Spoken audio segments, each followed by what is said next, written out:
Your new book, which is Violet Midnight, that came out at the start of this month on May the 1st. Could you tell us a bit about that? Well, Violet Midnight is something that I wrote and independently published in 2011. It's a paranormal romance about a group of people that can manipulate the elements. It's a love story, and it just got released with Book Trope, like you said, May 1st. So really excited about it. It's the first of a three-part series. And so would you say you're kind of bringing together different genres to bring that together? You said obviously it's a bit surreal in ways, and it's obviously a love story as well. And Absolutely. It's kind of funny because my publisher is having a hard time telling people what it's like. No one has ever read anything like it before, which is great. I think it's really important that we do have diverse books. So yes, definitely a little bit of the YA genre, even though, they are adults, paranormal genre and romance, science fiction, pretty much everything comes together. So it's great. well, it's good, like you said, that it's not really similar to anything. I mean, one thing I picked out actually, I read a quote from you saying, "You write books that you can't find in the bookstore." That's true.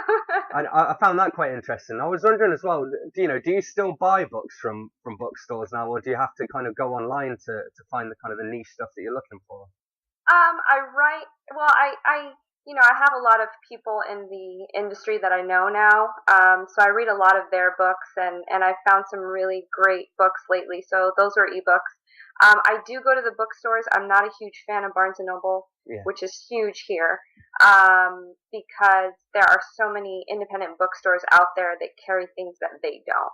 So when you go into Barnes and Noble, you're going to see the same things over and over again. Whereas if you go somewhere else, there's a couple, stores around, you're going to find that diversity. So yes, I do go, but it's very easy to find what you're looking for on Amazon or whatever too. So.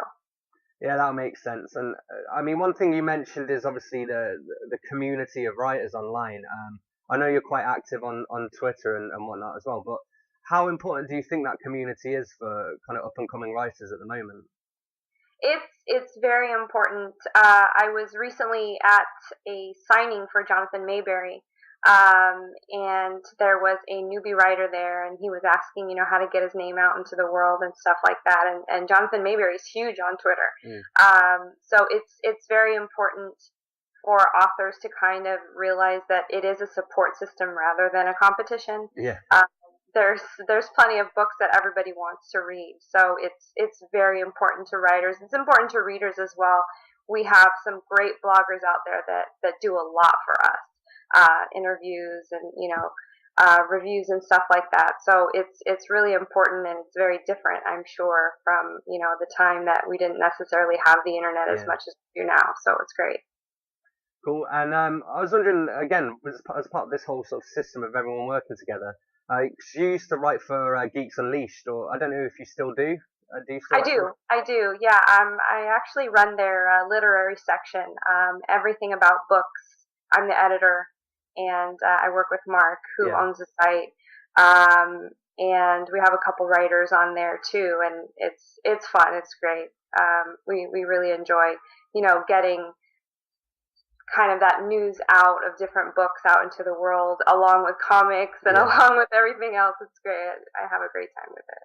So what would you say that kind of allows you to do that you wouldn't necessarily be able to do on your own site and through your own writing? Well, it's really nice because Mark has a very big following, for one. So it's nice to kind of get bloggers together.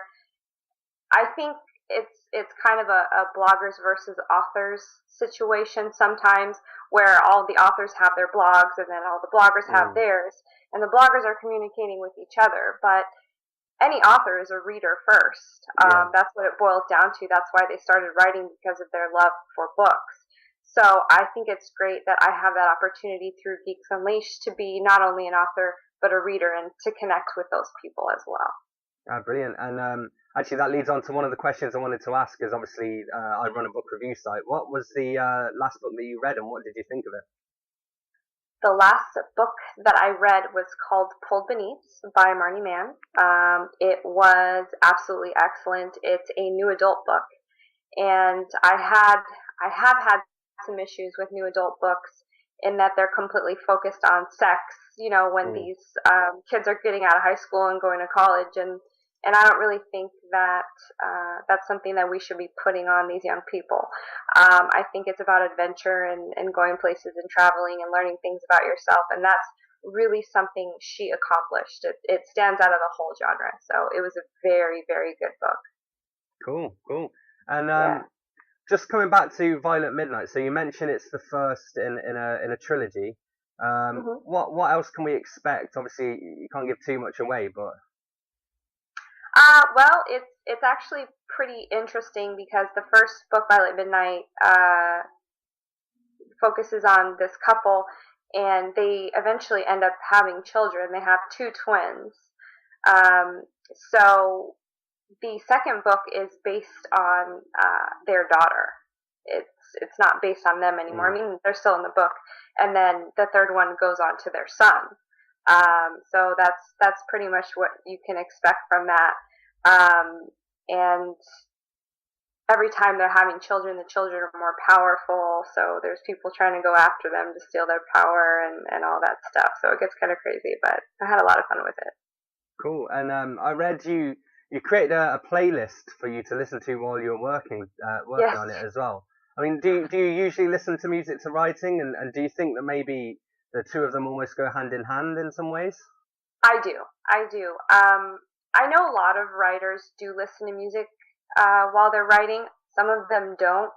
But I think music for me goes hand in hand with my life. Even if I Mm, didn't write, I'm listening to music all the time. So I think that's important. Maggie Stiefvater, who's a really, really famous YA author, always puts playlists out for her books. And I think it's really cool if you had one song for each chapter to listen to while you're reading, because I listen to music while I'm reading as yeah. well. So that was the reason I put that out for my readers. So will you be making another playlist for the next book? And if so, Oh yeah. is it going to have is it going to be a different sort of set of music, or is it going to be similar style? Or Yes, it is going to be definitely a different set of music because the second book gets darker and the third one even more. So, okay, yeah. something to look forward to then. Oh, yeah, most definitely. So I also, one of the things I've noticed from your Facebook page in particular, you post a lot of images that are accompanied by quotes from your work. Mhm. And I was wondering, do you kind of have pictures of your characters prepared in advance so you can refer to them while you're writing, or do you get the images afterwards? I do get the images afterwards, as best that I can. Yeah. They kind of are already there for me. I was posting something on another blog that talked about, us as readers, the characters are entirely real to us. And Mm, I think that's the same thing for writers is that, they're our friends or whatever you want to call them, but they are real people. So that's something that I definitely have in mind before I go on the internet looking for images. But Pinterest is extremely helpful with stuff yeah. like that. They have great stuff on there to adapt to, authorship. So Cool. And another thing, you've been described as the queen of the surreal, and I was wondering if you could tell us how that came about, and also whether you think it's appropriate. I don't know if it's appropriate to call myself a queen or not. I mean, that's great, thank you. But it definitely started with Violet Midnight. Courtney Cole, who is a New York Times bestselling author, said that she couldn't even call Violet Midnight a book because it seemed like more of a piece of art than a piece of writing.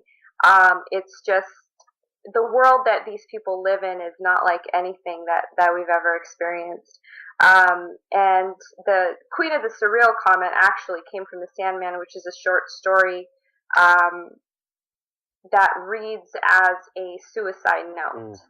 Mm, And so I pulled this young man, he was 16, pulled his thoughts into the story, and that's where that came from. So I think it's great being the queen of the surreal. I don't know if I did it on purpose or not, but it's an awesome comment, so I do appreciate it. And so I understand that with the Sandman, that was for the American Foundation for Suicide Prevention. How did that benefit them? And was it a personal matter for you, or was it just a kind of cause that you found like to be a worthy one? I wouldn't call it necessary. I mean, yes, it is personal. Suicide and mental illness is very personal to me, but I had actually met someone very randomly when I was out one night, and he had told me that his 16-year-old nephew had committed suicide. Mm. And I did get in a very deep conversation with him, and I went ahead and wrote it and thought, it's not really something that I'm looking to make a profit off Mm. of. It was very close to me, so that was the best foundation I thought that I could get those profits to. So it has benefited them greatly. Brilliant. Um, so just a couple more questions just to end on now. So who, in your opinion, are the best up and coming writers at the moment? Who have you got your eyes on? I've got my eyes on Marnie Mann for one. I've had my eyes on her for several years. She's with the same publishing company as myself.